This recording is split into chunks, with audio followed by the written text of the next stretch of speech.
Hey, to all my hustlers out there, and welcome to the Entrepreneur Hustle.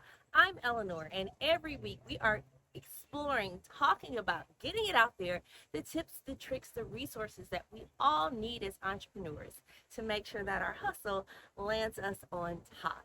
And today we are talking about something that is common for a lot of us as the world begins to open back up, right? We have our business going on, the world is opening back up, COVID restrictions, masks, yay or nay, all of these uncertainties in life. And so it is not uncommon for a lot of us to deal with some anxiety, focusing our energy on things that we either are unsure of, what's going to happen, we don't know, or that we cannot control what someone else is going to do, if we're going to get a loan, if we're going to get an approval, if someone is going to accept our bid. All of those things can become out of our control, and we can spend a lot of time, energy, resources thinking about it, worrying about it, making it at the top of our mind instead of focusing on the things that we can control, that are in our power, and we are capable of getting done.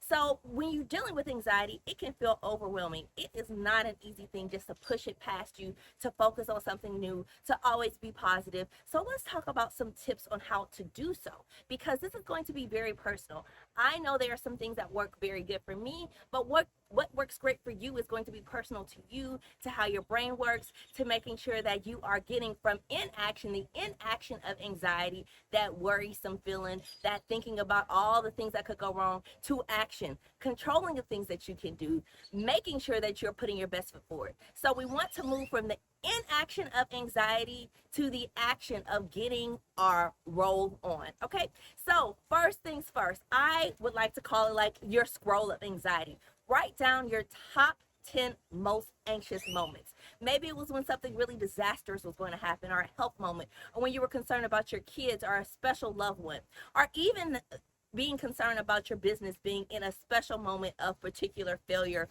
or risk.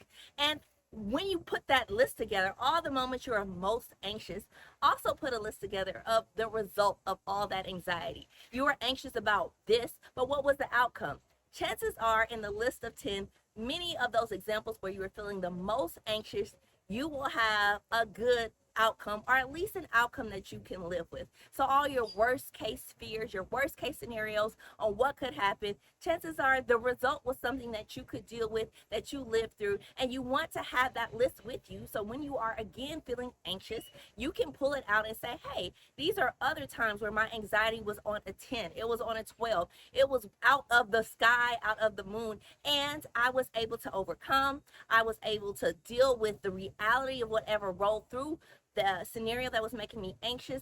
So keep that list with you and pull it out as needed. Maybe just have it as a note in your phone. So when you're feeling anxious and time is being taken away from being productive to just being anxious, you have that list to remind you that, hey, 9 times out of 10, 8 times out of 10, 7 times out of 10, the outcome was good. So let's not worry about things that are outside of our control or we are unsure of. Let's focus our energy on things that we can control. Okay, so have your top 10 list. The next thing is going to be very personal to you. Take a 5-minute break. That Snickers break that they talked about on the commercials, make sure you have a plan together for what your break is that works for you. For me, meditation works wonderfully. I can do a 5-minute meditation and tune back into life. And although those things don't go away, that the source of that anxiety doesn't go away, I can refocus my energy and my time and my efforts into things that are controllable. For you, it may be doing some breath work, taking some deep cleansing breaths, and then being able to release some things, or even doing something as simple as putting on a candle that you love that smells great and is very relaxing to you. Take your 5-minute break and then come back to it ready to focus and let go of some of those things you are anxious about. Last but not least, get up, move.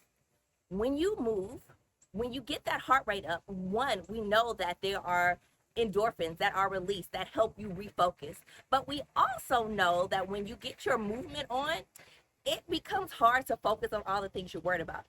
Trust me, if you don't believe me, stop what you're doing, go where your building is, and go up a couple of flight of stairs. I promise you, you will be less worried about the things that are causing you anxiety and a lot more worried about getting up that final flight of stairs. So take a break, take some movement, get your oxygen flow and your endorphins movement, and then have an opportunity to break away from that anxiety and come back and refocus on things that are productive to you.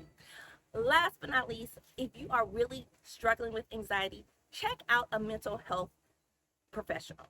Don't be afraid. It's something that we all deal with, and sometimes it's controllable. But when it gets out of control, seek professional help to help make sure that you are being your best self.